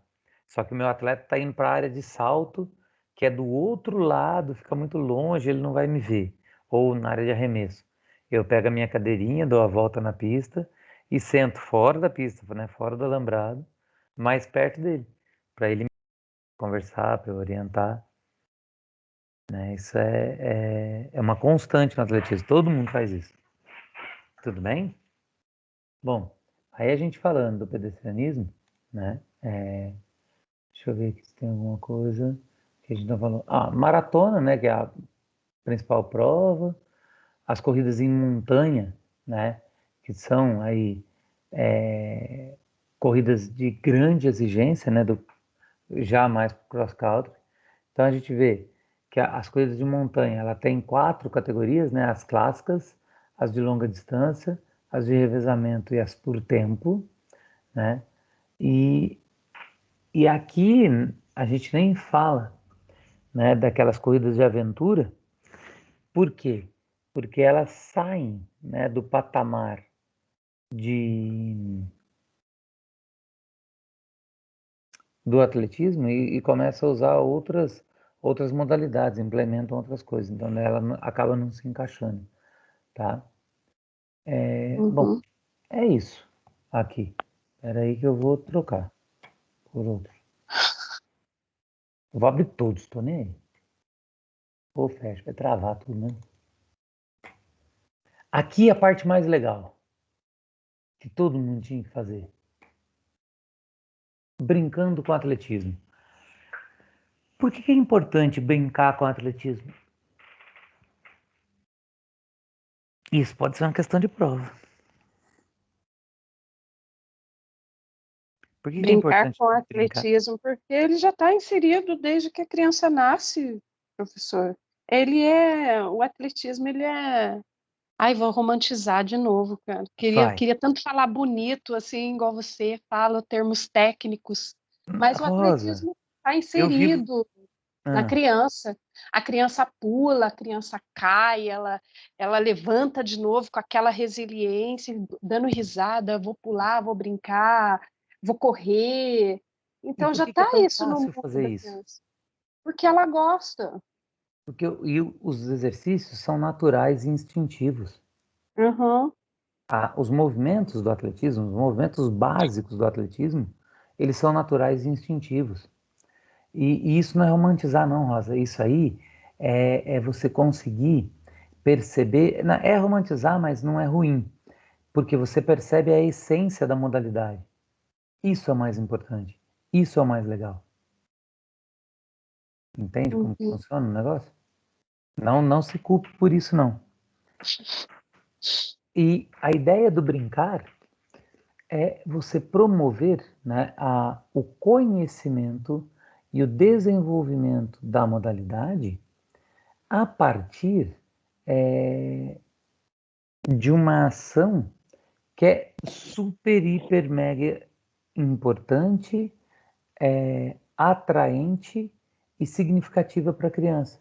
Então, se ela brinca, se ela cria os significados através da brincadeira, através das oportunidades que brincar traz para ela, né, essa aprendizagem ficará muito mais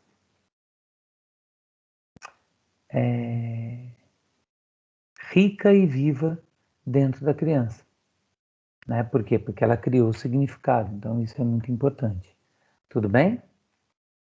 Perfeito. E daí a gente encerra a unidade 3. Aí a gente vem para a unidade 4. Falta pouco. Aí, aqui na unidade 4, a gente fala sobre o atletismo e as diferentes práticas. E daí? Rosa do céu, fala para mim. O seu texto ficou show, hein? Eu vou mandar ele pro Ronaldo ver. Muito legal. Gostou, Tir? Adorei. Ah, que bom. Achei Quais que eu tinha são? romantizado demais. Mas é isso que atrai. Você entende? Esse romantizar demais que você faz em relação às modalidades, em relação à forma como você se descreve, como você se envolve com o que você está fazendo, é o que faz a diferença. Quando você faz isso, você deixa de ser mais um, deixa de ser mais do mesmo. Então, não fique preocupada com isso, não. E as diferentes práticas, Pedro, como são?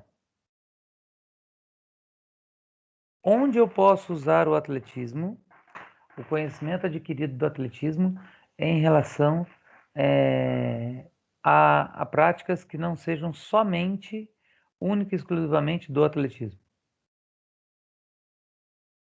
Não entendi, desculpa. Como que eu posso utilizar o atletismo para diferentes práticas? Diferentes Quais práticas. são as áreas que eu posso trabalhar o atletismo? Ou, por exemplo, eu quero trabalhar com atletismo, mas eu não tenho condição de ser atleta. Eu não vou poder trabalhar nunca? Não, você pode trabalhar com a área da preparação, com a área, no caso, dependendo do seu nível de conhecimento técnico, de várias maneiras, eu acredito. Mas só isso, você só está falando de eu ir para o atleta. E outras coisas além? Além, organização, ajudar na organização. O que mais? Então, na verdade, eu acredito que em tudo. Se você só não pode ser o atleta, porque você não tem condição, pode fazer tudo, desde que você tenha conhecimento, né, e tenha toda a formação necessária, só não tem como você Mas ser. tudo o quê, Pedro? Seja mais específico. Tudo é muito amplo. Tudo é muito amplo. É. Ah, Ah. então, por exemplo, vamos supor, quer ver? Sou muito bom em explicar o que eu penso. Ah,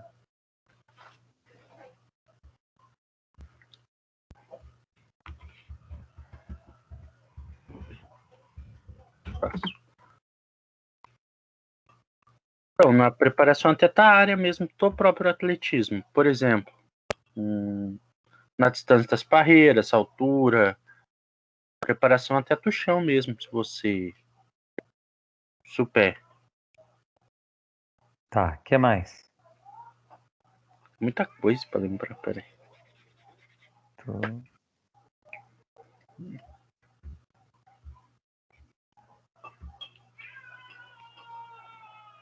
Não consigo lembrar mais que isso, não. Tá, então vamos lá.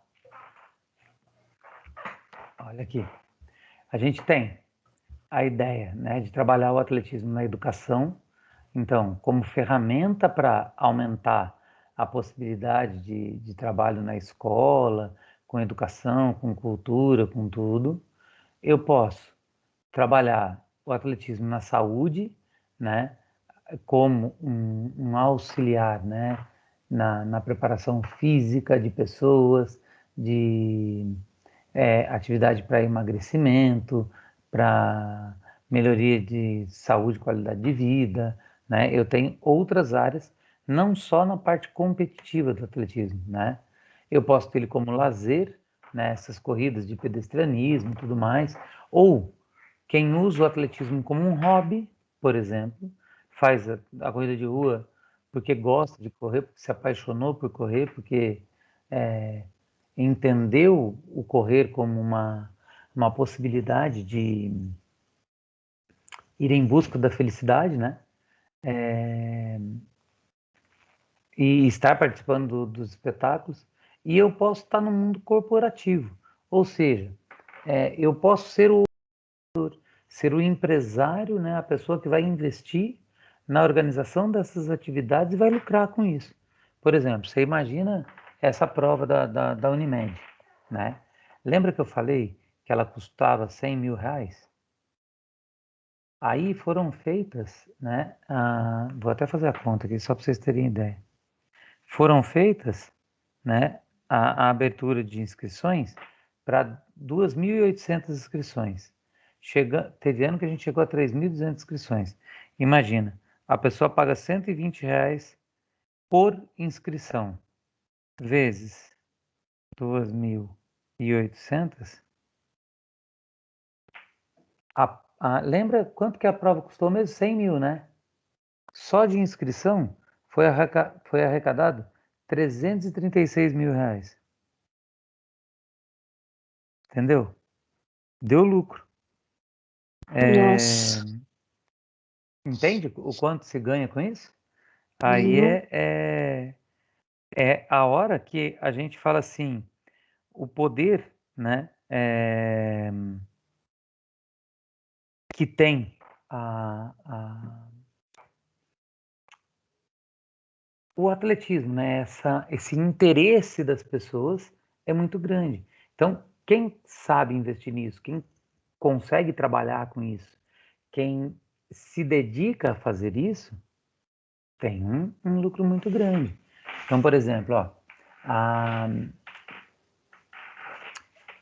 perguntaram para mim uma vez quanto que eu cobraria, né, para organizar uma corrida numa cidade aqui do Vale, né? Eu falei pro cara, eu cobro R$ 120 mil, entendeu? E o que der de lucro para você pós corrida é tudo seu, você vai me pagar os 120. O meu trabalho é esse. Então eu ia fazer toda essa organização para ele, né, com entrega de tudo. E dentro desses R$ 120 mil estava o meu lucro. Só que o resultado das inscrições ia todo para ele. Então, por exemplo, se desse os 360, como a gente falou aqui, ele ficou com o lucro todo, pronto, beleza. Eu não tinha participação mais nenhuma nisso, né? Mas se desse prejuízo, o problema também era dele. Entende? Só que daí, na negociação, a gente acabou não fechando nada. Por quê? Porque ele queria implicar com algumas coisas da metodologia que eu trabalho. Eu falei, não, eu trabalho assim. Se você quer alguém que trabalhe diferente, vai buscar outra empresa. Ué. Entende? É meio complicado.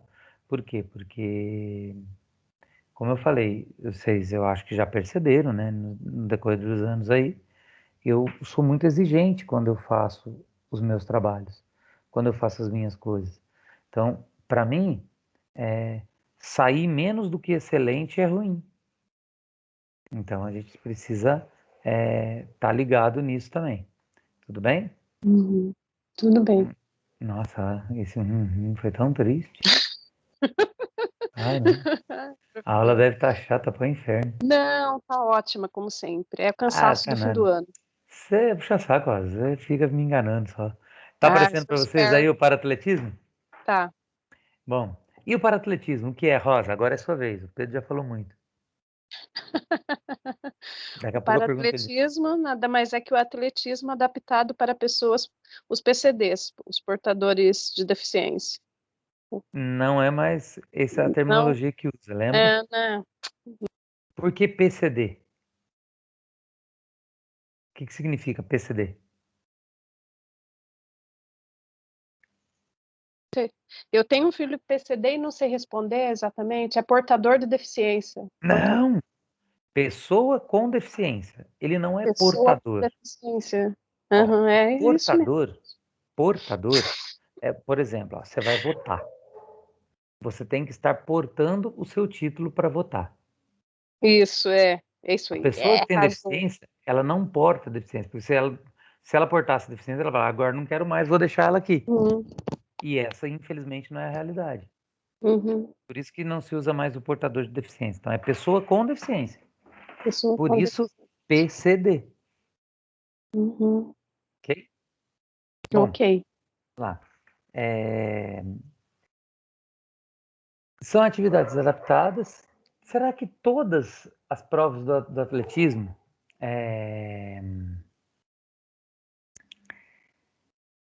foram possíveis de serem adaptadas? O que vocês acham? Acho que não. Por quê, Rosa?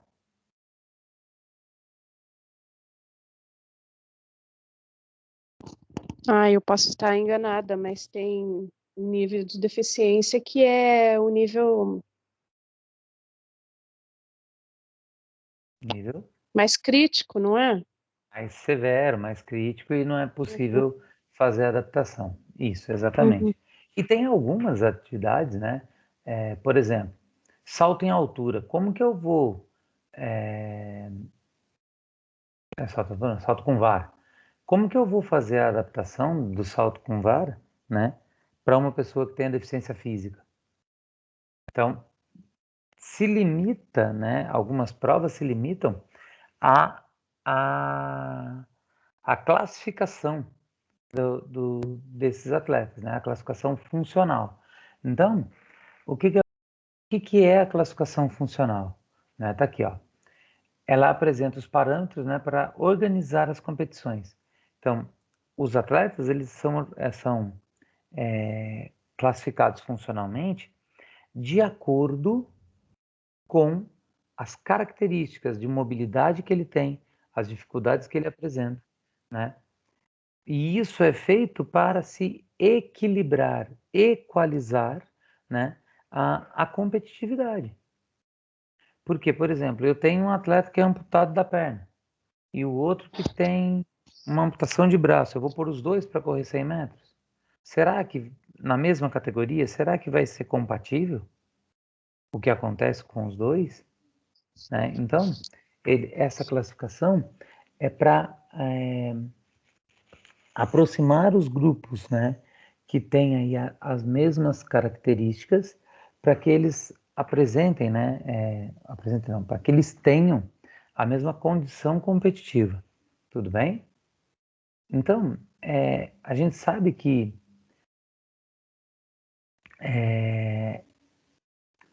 esses atletas, né, do paratletismo são verdadeiros guerreiros, os caras que dão para a gente uma lição de vida gigantesca, porque muitas vezes a gente com o corpo perfeito, né, com tudo funcionando normalmente, a gente reclama, né, do, da nossa sorte, do que está acontecendo com a gente, só reclama, não adianta, a verdade é essa. E eles, né, mostram aí uma resiliência, uma força de vontade muito grande, muito importante, né, exatamente nessa questão, né, de estar superando as dificuldades, de estar mostrando para a gente, né,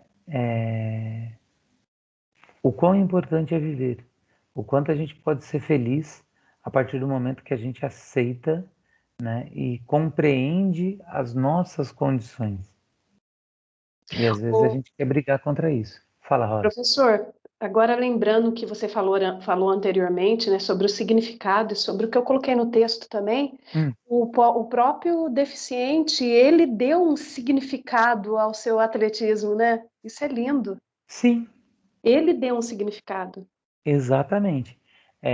E o mais legal, cara, é ver assim. Eu não trabalho diretamente com o pessoal do PCD, tá? Mas a gente treina no mesmo lugar, né? Então a gente conversa com eles, fala, brinca e tal. Eu não dou treino para eles, mas eu tô sempre ali por perto. É, Você precisa ver a alegria deles a cada conquista, né? Que a gente às vezes não dá valor. Por exemplo, esses dias eu estava dando um treino de salto em altura, esses dias não, foi ano passado, na verdade.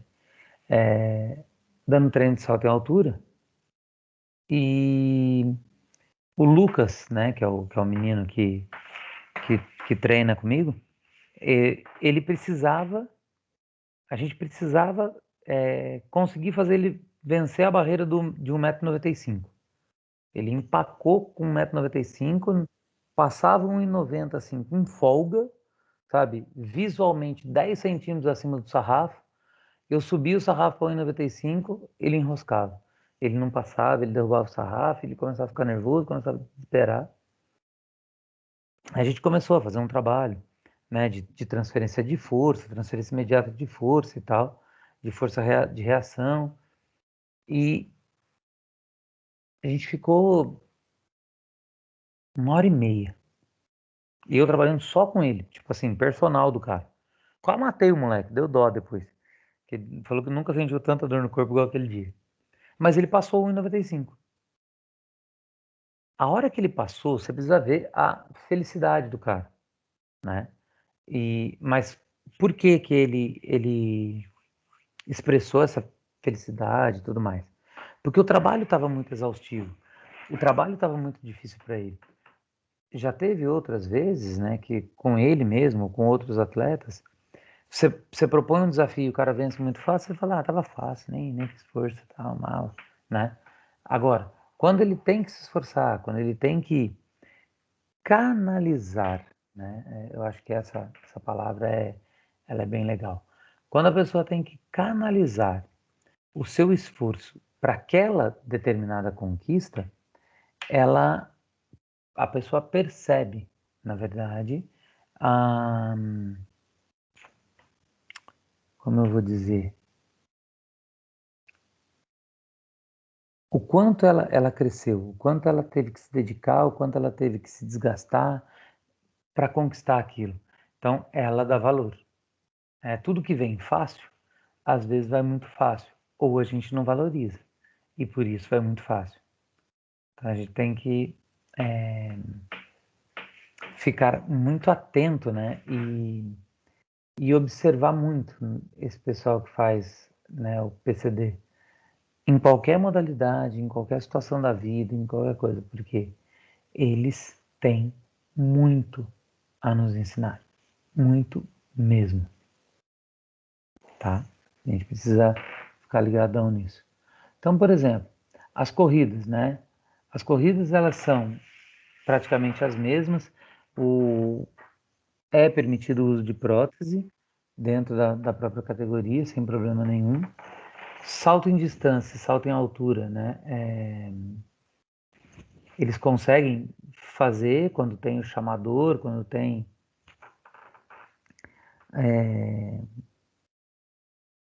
o trabalho específico para isso, né? E as provas de lançamento e de arremesso. A dificuldade para as provas de arremesso e lançamento, elas aumentam muito exatamente, por exemplo, para os atletas que ficam sentados, os cadeirantes. E por que fica mais difícil, Pedro? Só porque o cara é cadeirante ou tem algum motivo?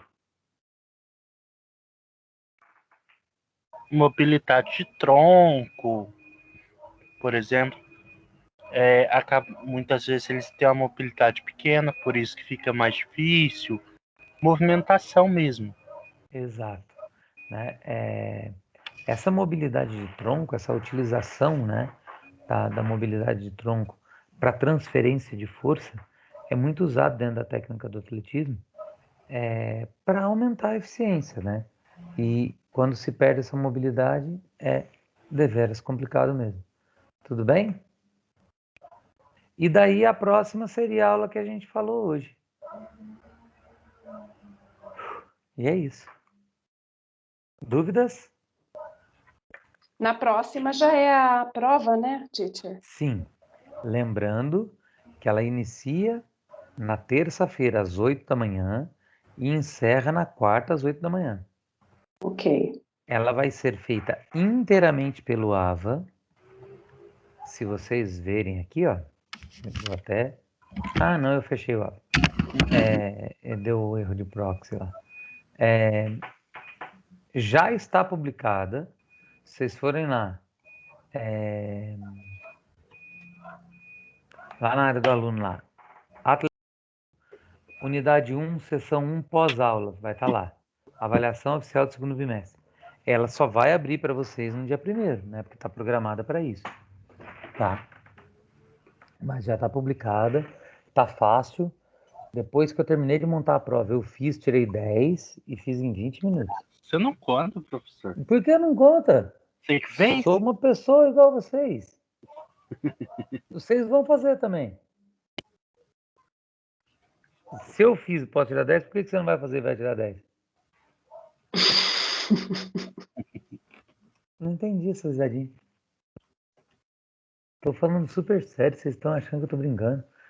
Não, porque você é o mestre, claro que você Sou tem por nada, eu tô aprendendo ainda, obrigação, Cláudia. Eu por tenho muito. obrigação saber. Não, eu tenho muito para aprender ainda, você nem imagina. Entendeu? Processo constante de aprendizagem. A vida toda. Hoje eu me encontro numa posição diferente da sua, que eu estou aqui passando um pouquinho do que eu já aprendi, mas em breve será você. Entende? É assim, a gente vai, ó. Pra você ter ideia, Amém. eu, eu, hoje eu treino numa academia que o meu personal foi meu atleta durante 15 anos. Ele era meu atleta do handball, fiz a preparação física dele por 15 anos. Hoje ele faz a mim. É só esperar o tempo correr que ele vai invertendo os papéis, mudando as coisas. Certo, meus amores? Certo, professor. Certo. Se vocês não tiverem dúvida, a gente encerra por aqui hoje. E a gente já passou por tudo. Uhum.